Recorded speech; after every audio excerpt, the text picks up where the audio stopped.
ଆଜିର ଆଇଟମ୍ ଏଠି ଟିକେ ପିଆଜ ବଡ଼ି ଛଚିନ୍ଦ୍ର ଆଳୁ ଭଜା ଆଳୁ ପାଗ ହେବ ଆମ୍ବ ରଖା ହେଇଛି ବାକି ପଖାଳ। ଇଏ ଯେଉଁ ଖରାରେ ଆଉ ଅଲଗା କୌଣସି ଖାଇବାକୁ ବିଲକୁଲ ଗରମ ଭାତ ଡାଲି ତ ପୁରା ଦେଖିବାକୁ ହିଁ ମନ ହେଉନି। ଏଇ ପଖାଳ ଯୋଗୁଁ ଟିକେ ଖାଦ୍ୟ ଖାଇ ହେଉଛି, ନହେଲେ ତ ବିନା ଖାଦ୍ୟ ଟିକେ ଆମେ ଲଙ୍କା ଲୁଣ ଟିକେ ଚକଟି ଦେବା।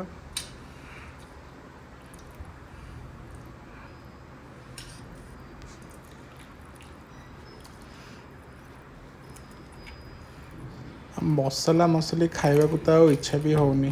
କ'ଣ ସେ ଚିକେନ୍ ମଟନ୍ ମାଛ ଅଦା ରସୁଣ ବଟା ମସଲା ଖାଇବାକୁ ବିଲକୁଲ ଅଛନ୍ତି। ଏଇଟା ହେଉଛି ସବୁଠୁ ବଢ଼ିଆ ଖାଇବା।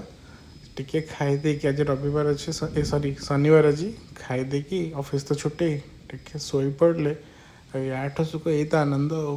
ସବୁ ବର୍ତ୍ତମାନ ରେଡ଼ି ହେଇଗଲା, ବର୍ତ୍ତମାନ ଖାଇବା। ଆଉ ଆପଣଙ୍କୁ ମୋର ଏଇ ଯେଉଁ ରେସିପି ଗୁଡ଼ା କେମିତି ଲାଗିଲା ମୋତେ ନିଶ୍ଚିତ ଜଣେଇବେ କମେଣ୍ଟରେ।